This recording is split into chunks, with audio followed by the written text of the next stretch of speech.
Exactly 10 years ago, to the hour, the first results were trickling in. And it was becoming apparent that something enormous had occurred. The result was on a scale that nobody had predicted. 62% of Dutch voters had rejected the European Constitution. And believe me, my friends, when I tell you that all over Europe, friends of freedom were cheering. We felt that 3 million brave Dutch citizens had cast, so to speak, proxy ballots on behalf of 500 million unconsulted Europeans. You had stood in the way of the project. For decades, closer integration had been pursued by the elites, by the corporate interests, by the bankers, the diplomats, the cartel politicians, the civil servants, the Davos men. And now, for the first time, ordinary citizens had been asked their opinion, and they gave their answer unequivocally. They'd had enough of political integration. They wanted to live as free citizens, as good neighbours, not as squabbling tenants with the other countries of Europe. It was a great night for Europe.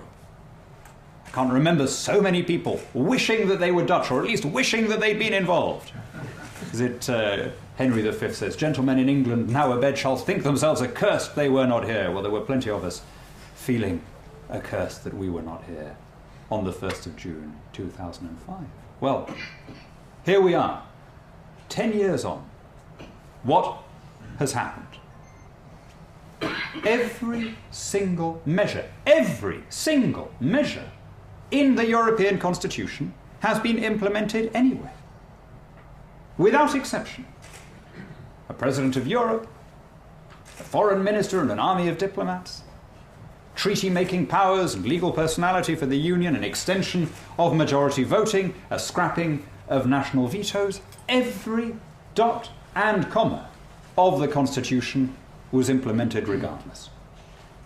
The will of the Dutch people, and for that matter of the French people and the Irish people and all the many unconsulted peoples whose leaders were too cowardly to ask them the question, was simply swatted aside. The result of the referendum was effaced. Nothing was allowed to stand in the path of closer union. We thought for a beautiful moment that we had stopped the creature. But it's like one of those undead monsters in a horror film. You just can't kill it. European integration keeps staggering on. Whatever you throw at it, you can hammer a stake into its heart, it plucks it out and keeps going. The silver bullets can thud into the rotting flesh, it carries on, dragging itself malodorously forward. Nothing can stand in its way, neither the will of the people nor the dots and commas of the treaties. We learned two very important things on that day, or at least in the immediate aftermath of the vote in June 2005. One about the Netherlands and one about the Brussels system. What I learnt about the Netherlands is something that stayed with me ever since, and it has made me always happy to come back here. Because I'll tell you, up until then, I had always been puzzled by the apparent Euro enthusiasm of the people of this country. It seemed such a paradox, particularly if you're looking from Britain. We sometimes feel a little bit cut off from our friends and allies on the continent. I think it's, as the presenter on Buitenhof said to me yesterday, where we're different, where we're more attached to the other English-speaking peoples. Maybe there's an element of truth there. But if I'm honest, the one country where we feel we have some temperamental resemblance to the inhabitants is this one, which made it all the odder to see a country that apparently was so similar in its background, in its traditions, in its attachment to parliamentary democracy, in its belief in individualism and freedom and free trade, submitting itself with enthusiasm to this corporatist racket in Brussels. I particularly feel a sense of warmth and almost kinship when I come here. If I can say this, it's a very politically incorrect thing, but in Tolkienian terms, I've always felt that the Dutch are, so to speak, our Nandor, our sundered kindred, those who refused the crossing. And what I really like about this country, almost more than anything else, is that you invented modern markets, and with that, the freedom and the happiness that follows from contract and property rights. You see it every time I come here, without exception. Whenever I go to the city, I was doing it earlier today, I visit the Rijksmuseum, which since the refurbishment it's got a pretty good claim to be the nicest gallery in Europe. Maybe not the most extensive, maybe not the most impressive collection, but the best overall experience. And when I go around, I see two things. First of all, you see something that had never happened before, which is the development of markets, even in the field of art. For hundreds of years, Europeans painted to commission. There were powerful patrons, either bishops or aristocrats, and an artist would do what he was told. And we have a series of pictures that followed the same themes here as anywhere else. Descent from the Cross, Madonna with Child. And then at some stage in the 16th century, a truly miraculous thing happened in these flat, exquisite parts of Europe. People started painting without a customer. Instead of aiming up at a patron, they would aim down at the general market. There was the beginning of freedom and free trade. And what followed is what's supposed to happen in a market system. Specialization. This guy's really good at ships, so that's what he does. This guy's really good at bowls of fruit. This guy does portraits.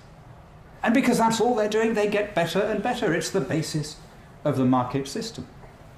And on the walls of the Rijksmuseum, you see art lifted to a level that it had not known anywhere in the world. Because instead of state patronage, there were free markets. And when you look at the faces of the people in those portraits, in the pictures by Rembrandt or by Frans Hals, those plump, peaceable, prosperous faces, over the big white collars and the black tunics and the stovepipe hats on top, you think here was a people who had learned that the best way to achieve happiness is to offer a decent service at a fair price to the people around you. When the rest of Europe was still defining its ethic in terms of sacrifice and martial glory, the Dutch had invented the sublime idea of free contract and personal autonomy. And if there is an idea that has brought so much happiness to the human race, I have yet to hear it. And this, I think, is again something we have in common. When Napoleon, who had at the time occupied this country, was grumbling about ours, he dismissed us as a nation of boutiquiers, a nation of shopkeepers. Great. What would you rather live in? A nation of generals? A nation of monks? A nation of trade union activists? A nation of civil servants? Is there anyone who provides such a service to the community as a trader selling at a fair price competitively with others and getting wealthy by giving pleasure to those around him? It's a great system. Wonderful idea, capitalism. But it did leave me thinking, how could these, of all people, have fallen for this racket in Brussels, where freedom and free trade have been pushed aside by the interests of these giant corporations, these giant corporate interests, whether trade unions or mega banks or multinational companies? How does that fit with what I like to think as the Dutch, like to think of as the Dutch ethic? Well, of course, on the 1st of June 2005, I got my answer. You didn't think that at all. It's just that, like every other country in Europe, your politicians were not representing the wishes of the people who paid their salaries. You have that in common with us, and with the French, and with the Irish, and with the Swedes, and with the Danes, and with every other country ever to have had a referendum on the issue of European integration. You get the same rift in every single case, a Euro-fanatical political class, making up all the parties, all the big business interests, and then everybody else. I remember the French referendum, which took place 3 days before yours. I remember travelling out a few months earlier to Paris, and on the train, by chance, was a friend of mine, a Green MEP, very nice man. a great Euro fanatic. And he explained to me why it was statistically impossible for the Eurosceptics to win. And he went through the list of all the people who were in favour of the European Constitution. The UMP, the Socialist Party, the Green Party, the Patronat, the Confederation of Industry, the main trade union Congress. There were, I think he said, 43 daily newspapers, and 42 of them were in favour, and the 43rd was neutral. He went through this whole list of how it was impossible to lose. And at the end I said, well, if that's the yes campaign, Alain, then who is the no campaign? Who's against it? Oh, he said, the general population. And there, in one sentence, is the basic problem with the whole European project. It's about democracy. Such a good name. It's about, it doesn't matter whether you're left or right, it doesn't matter whether you're Dutch or British or French or German, it doesn't matter whether you're capitalist, socialist, liberal. It's about representative government. It's what they call in Brussels populism, right? Whenever there is a no vote in any referendum, which is, of course, whenever there is a referendum, I stand up and I say, why don't you respect the result? And they say, stop being so populist. It's the same word every time. Stop being so populist. Show some leadership. And I say, okay, populist, just to be clear that I've understood this. By populist, you mean a politician doing what his constituents want. Okay, in my country we call that democracy, but I understand where you're coming from. What happened in the immediate aftermath? I said what I learned about the Netherlands. This is what we learned about Brussels. What happened the day after your no vote? Jean-Claude Juncker stood up before me and my fellow MEPs and said, and this is where you really wonder at the guy's grip on reality, I do not believe that the people of France and the Netherlands voted no to the European Constitution. Great, Jean-Claude, that's nice. And it wasn't just something that he said in shock, in the immediate aftermath of that result. He has carried on saying it for the intervening 10 years. Earlier this year, he managed to boil it down to an even pithier summary, an even shorter version of the same sentence. He said, there can be no democratic choice against the European treaties. He was talking about the Greek election, but that could serve as the general slogan of the European Union. As Mr. Schäuble said also about the European treaties, the German finance minister, he put it even more succinctly, he said, elections change nothing. It's a tremendous myth that the European Union is founded in democracy. It is true that the individual 28 member states are parliamentary democracies. But it does not follow that the system they have created is democratic either in its structure or in its values. It's most obviously undemocratic in its structure. In what other forum in the world would you have executive and legislative power combined in the hands of 28 individuals? Let alone in the hands of 28 individuals who are invulnerable to public opinion because nobody can vote for or against them. There is an old joke in Brussels to the effect that if the EU were a country applying to join itself, it would be turned down because it was insufficiently democratic. We hear this a lot. You know, yes, it's true, the European Commission is undemocratic. You know what, my friends? It's worse than that. The European Commission, uniquely in human history, contrives to be anti-democratic in the sense that you generally get to go there after you've lost an election. So it's only like all of our commissioners, Mandelson and Patton and Koenig, it's only when you've been expressly rejected by your voters that you are invited to come and legislate for them anyway. The classic example of this being the current president of the European Commission, who was appointed immediately after being thrown out of office by the people of Luxembourg, having run the Grand Duchy for some 17.5 years.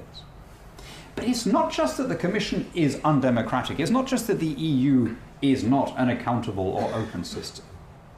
There's a reason why they have this readiness to swat aside referendum results which they find inconvenient.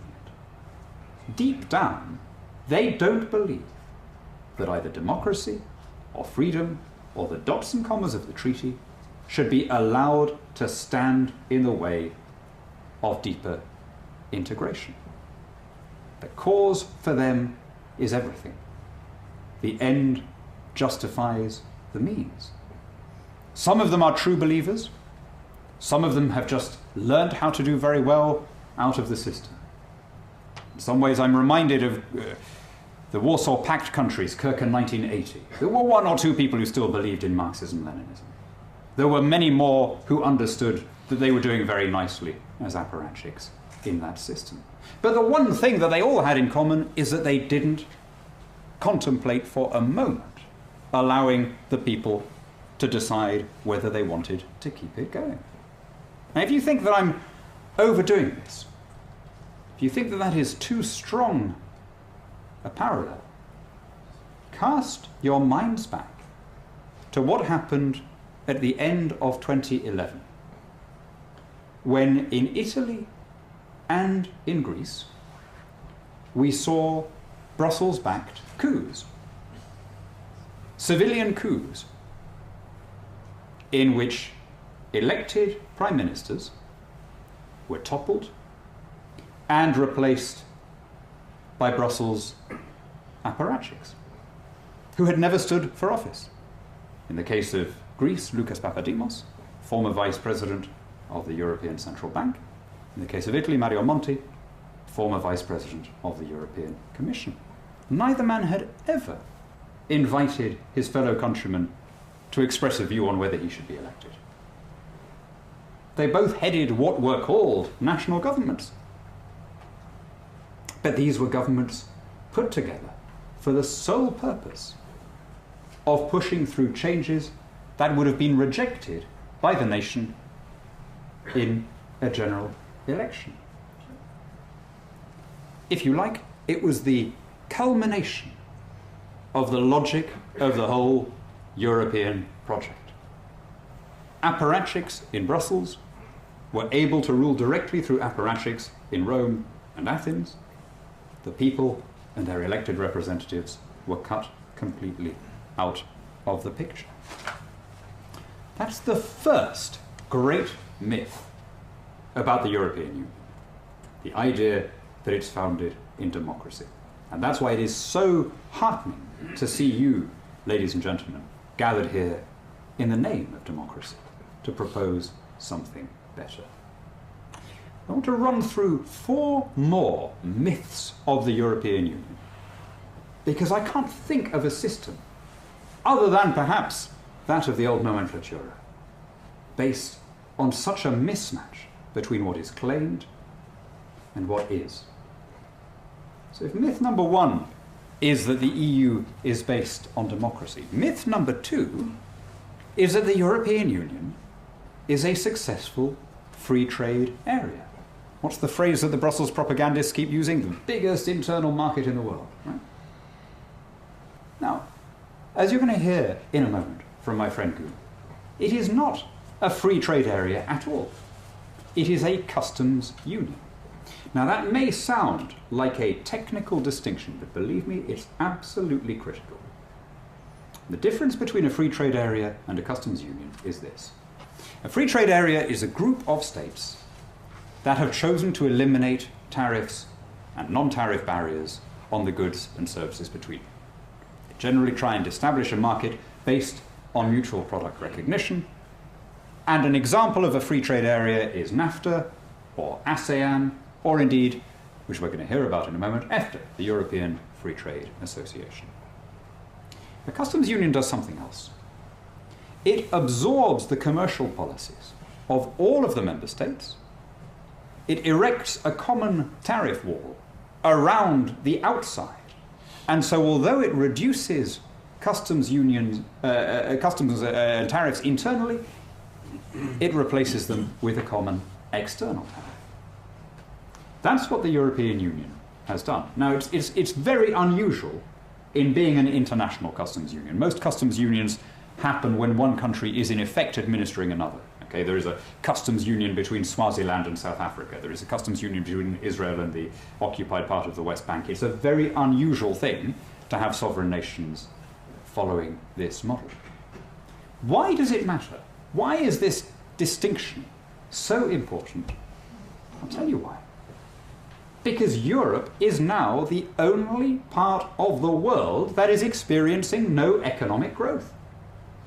And so the inability of a naturally free trading country like the Netherlands or the United Kingdom to sign independent commercial accords with countries outside the European Union has never mattered as much as it does today. Last year, Iceland and Switzerland signed free trade agreements with China. Okay, they're fully in the single market, they're fully covered by the European Free Trade Association, free movement of people and capital and goods and services, but they're not in the customs union. They can and do pursue trade deals abroad. China grew at 6.6% last year. The European Union shrank by 0.1%, the Eurozone shrank by 0.9%. I would say that's a fairly big advantage in the current climate. Last year, the EU announced that it was shelving its free trade talks with India. But EFTA has said that it expects to sign a comprehensive free trade agreement with India this year. India grew at 4.6% last year. The European Union, to remind you, shrank by 0.1%. The Eurozone shrank by 0.9%.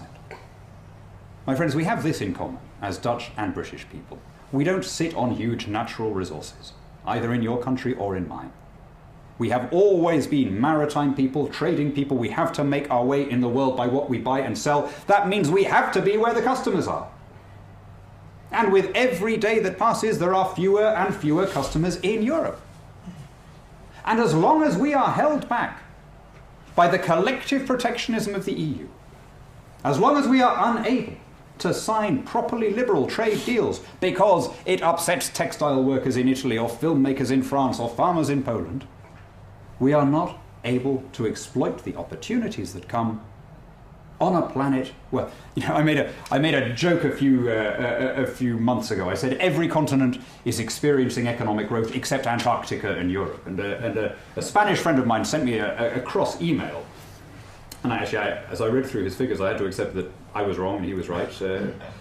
Antarctica's doing fine. Ships are returning, and the Antarctican economy is rebounding. We are trapped in the world's only shrinking customs union. That is no place for a trading nation like this one. And why? Why is it the world's only shrinking customs union? Well, this brings me on to myth number two. Oh, sorry, myth number three. Myth number one is that it's democratic. Myth number two, it's a successful free trade area. Myth number three, that it bolsters trade and competition internally, right? That it's created a single market. Now again, it's important to be clear about the language. What most people understand by a free market is mutual product recognition. Okay? If I can sell this microphone in the UK, then I should be able to sell it in France, Germany, and Italy, and vice versa. Right? If I can sell a bottle of mineral water in the Netherlands, I can sell the same bottle of mineral water in Poland, Greece. That's not what the EU means by single market. What it means is single regulatory regime. It means that in order to sell that bottle of mineral water, it has to contain the following minerals, but it mustn't contain any of these. The volume has to be not greater than X, but not less than Y. And you can frequently find that even a small firm that did no overseas trade, that was a wholly domestic company, finds its product criminalized. Why? Where does this regulatory drive come from? Well, I'll tell you, I've noticed this over the 16 years that I've been in the European Parliament. When you see some apparently pointless piece of regulation imposing unnecessary standards, almost always you find some company in Europe or some cartel of companies who happen to meet all of those specifications anyway, and who see Brussels as a wonderful vehicle, allowing them to export their costs to their competitors. I'll give you one example, which I got involved with because of my wife. This was the EU's ban on a number of vitamin and mineral supplements and herbal remedies. I'm sure that there will be a range of views in this room about the efficacy of alternative medicines and herbal remedies. For what it's worth, there is a difference of view in the Hannon household about the efficacy of herbal remedies. My wife thinks that they're wonderful, much, much better than conventional medicine. I tend to think that they are harmless placebos. But what is it that King Solomon says? It is better a dish of bitter herbs in a house where there is love than a stalled ox and hatred therewith. And maybe never did the bit about the dish of herbs apply quite so literally as in this case of my disagreement with Mrs. H about herbal remedies. But look, maybe they work, maybe they don't. What they plainly don't do is kill people, right? There's such a thing as a benefit of the doubt. No herbalist sets out to poison her customers. It's a bad business model. You know about these things, you clever Dutch people, right? You don't go around murdering the people who might buy from you. It closes you down after a while, even if you're not sued. So where did this bizarre impetus come from to regulate and in some cases close down a harmless activity pursued by 20 million Europeans? Well, I'm sure you can all guess the answer. The people lobbying for it quite openly, to be fair to them, they didn't disguise it, they registered what they were doing, were the big pharmaceutical corporations who saw a wonderful opportunity to extend costs that they could easily assimilate to smaller rivals who couldn't. Sure enough, many of those small companies have since closed down. This myth number 3, I think, is the single biggest lie about the European Union, the idea that it's about markets. My friends, there is a difference between being pro-business and being pro-market. Sometimes those two positions happen to coincide, and sometimes they don't. The European Union might credibly claim to be pro-business, or at least pro-big business. It cannot claim to be pro-markets. Again and again, it is used as a vehicle to restrict consumer choice and raise prices in the interests of some of these large cartels and corporates. Oh, and they do their bit. You know, when they're asked for the payback, as in the UK referendum, they come right out and they fund the campaign to stay in, and they come out and they make the argument about how vital it is. Right? Our Confederation of British Industry, which is part funded by the European Union, has been saying, oh, it will be a disaster to come out, all the same stuff that you heard during your referendum here. I remember, was it Mr. Brinkhorst saying that if you voted no, the lights would go out. And so far, at least, it doesn't look to me like it's happened, but it happens in every single referendum. All the establishment come out and tell you what a catastrophe, what an unthinkable calamity it would be to vote against. You know? They said exactly the same thing about if we kept the pound. The same people, not just the same kinds of people like the CBS, exactly the same individuals. If you don't join the euro, there will be disinvestment, there'll be unemployment, there'll be mass inflation, the stock exchange will collapse. Yeah, how's that working out for you folks? I mean, come on. And yet, without a blush, the same people use the same flawed logic today. Last week we had the UK branch of Airbus saying, oh, we must stay in the European Union, you know, which was curious, because the year before, in other words, before this referendum began, before the Davos men started twisting arms, the chief executive of Airbus said, oh, trade depends on profits, it doesn't depend on political union. He said we trade just as easily with Russian companies, with US companies. It doesn't require any political deal in Brussels. Now that's a kind of statement of the obvious, right? So why are they now hinting, of course not actually threatening, that would commit them to something, but vaguely trying to sow the doubt, to create the impression that if Britain left the EU, there might be less investment? Well, 5 minutes on the EU's register of lobbyists tells me that Airbus employs 10 full-time lobbyists and has spent £500,000 in Brussels trying to get rules that suit it. So ask yourself, does suiting a company like that with more regulation help the consumer, help the startup, or boost the European economy? Is it any wonder that we are falling further and further behind as a continent, falling even behind Antarctica, if we have an attitude based on barriers to entry and on deterring new entrants? Myth number 4. The EU is necessary in a networked world. It allows us to collaborate. It allows us to achieve collectively what we can't achieve singly. One easy way of dealing with that is to say, where are the wealthiest and most successful people on the planet?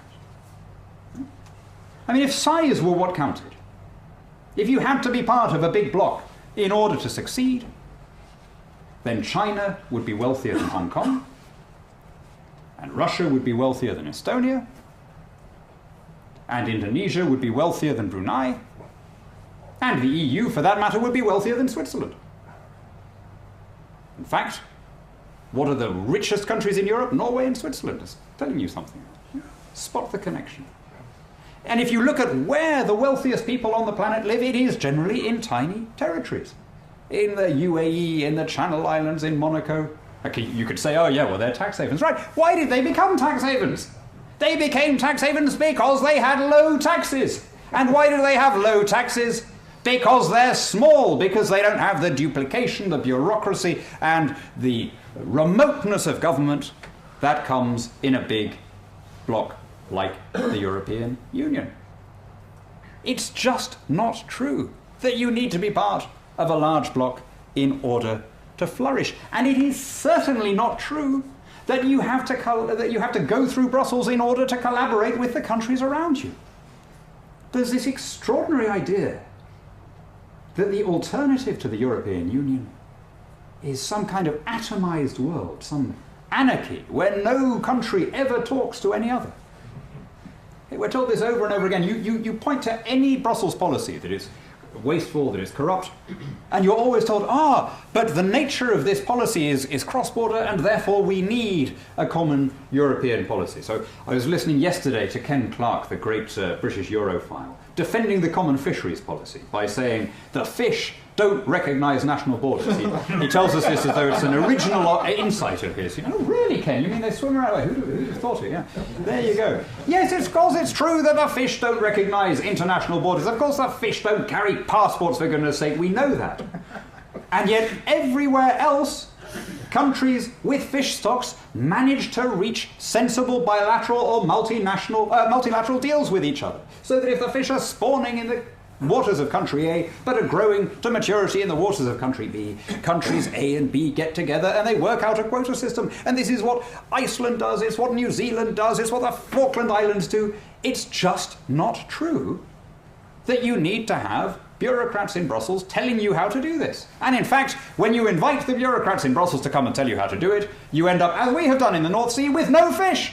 Because if you make something an equal access common resource, then the wisdom of Aristotle holds true: that which no one owns, no one cares for. The EU has therefore created precisely the catastrophe that it was supposedly defending against. But we're told this again and again. There's this huge push to harmonise criminal justice, policing and civil law all over the EU. And again, it's the same stupid justification we're given every time. Yeah, crime is cross-border. Yeah, so it is. And you know what? Long before there was any European Union, here in The Hague we had Interpol, we had the extradition treaties, we recognised time spent in another country's prison as part of your sentence. You had a full network of police and judicial cooperation which was international, not just European. That was the alternative to Europol and Eurojust. Not some anarchy, but a tried and trusted system of collaboration among sovereign democracies. Think of how many examples of international cooperation we take for granted, that we don't even notice. Think of the little miracle that happens when you post a letter by airmail. Okay? You buy your stamp here. You hand your money over to the Dutch post office, and yet you're reasonably confident that that letter is going to be accurately delivered in South Africa or Mexico or wherever it is you've sent it to. Right? Now, there's no Parliament to do this, there's no European Commission to do this, there's no Court of Justice. It rests on a bilateral deal or a multilateral deal among sovereign states that has applied since the 1840s. You find me one EU policy that is as reliable as the airmail system, or the dividing up of international dial codes, or internet domain names, or any of these things. You don't need Brussels to make different countries work together. And in fact, what we find very often is that at the global level, where the decisions really count, where the standardization is determined, whether it's to do with food, Codex Alimentarius, whether it's to do with banking rules, you name it, instead of having a Dutch or a British seat around the table, we are all represented by the European Commission. So when, at those real top tables, the decisions that matter are being made, the Norwegians sit there, their 5 million people buys them one place, 8 million Swiss, they get one place, 230,000 Icelanders, or however many, maybe they've been breeding since I was last there, they get one, but the whole European Union, all 28 member states, are represented by the European Commission. Now, I would say that that is not a way of maximising our influence, either collectively or singly. And then the last one, myth number 5. This is the last-ditch defence of the Euro integrationist. It's all about peace. And they use this argument with a flagrancy and a belligerence that is remarkably unpacific. In the run-up to the referendum, whose anniversary we mark today, Commissioner Wallström of Sweden was speaking on the anniversary of the liberation of the concentration camp at Terezin in the Czech Republic. It had been Theresienstadt when it was a German concentration camp. And she said something truly extraordinary. Addressing the French and Dutch electorates on the eve of the two referendums, she said, there are people who think that intergovernmental cooperation is enough, who resist the supranational model for Europe. Those people should come to Terezin and see where that road leads. Now, there are many observations to be made about Mrs. Wallström's remarks, beyond the obvious one that she was wrong. You did vote no, the French voted no, and so far, thank God, there has been no Holocaust and no renewal of the Second World War in Europe. But think of what she was saying. If you hold up European integration as the only alternative to mass murder, you're giving yourself quite a lot of leeway, aren't you? You could have a system that was pretty corrupt, pretty expensive, pretty undemocratic, but it would still be better than the alternative, right? And that is the basic flaw of the peace argument. It allows you to silence all opposition by saying, I alone stand between Europe and a renewal of the horrors of the Second World War. I have to tell you, there is no evidence at all that the European Union has in fact been a guarantor of peace or stability. Ask yourselves this question. Was the EU really the cause of peace in Europe after 1956? Or isn't it more accurate to think of the European Union as a consequence of a European peace born out of the defeat of fascism, the spread of democracy, and the stability of the NATO alliance? Let me ask the question another way. Think of all of the parts of the world where there are conflicts today. Okay? South Sudan, Macedonia, Israel-Palestine, Kashmir, Chechnya. How many of those conflicts are caused by, so to speak, people feeling that they belong to the wrong country, or that they have no loyalty to the state into which they've been conscripted. Does it make sense to jam different peoples together in the hope that that will make them get on better? Or doesn't history suggest that the best model is to have democratic, peaceful, bourgeois democracies living alongside one another, respecting their differences, each answerable to their own democratic institutions and mechanisms? Or if that's too general a way of putting the question, let's drag it back to Europe. Okay? The most ambitious integrationist project in the history of the European Union is the single currency. Now, look at what German newspapers are writing about Greece. And even more, look the other way around at what Greek newspapers are writing about Germans. Would you say that the euro is soothing or stoking national animosities in Europe? Does jamming these countries together make them get on better? Or does it in fact make them more stubborn, more difficult, and indeed more aggressive? I told you that I always visit your Rijksmuseum every time I'm in this city. The largest tableau in that extraordinary gallery is a huge panorama of the Battle of Waterloo by a Dutch painter called Jan Willem Pieneman. I think I've got his name right. It shows the moment when Crown Prince William is wounded, and Wellington is in the foreground, and the Prussians are just arriving. And what you see there is what sovereign nations coming together can achieve when they respect each other's freedom. The anniversary of Waterloo is 3 weeks away, 2.5 weeks away now.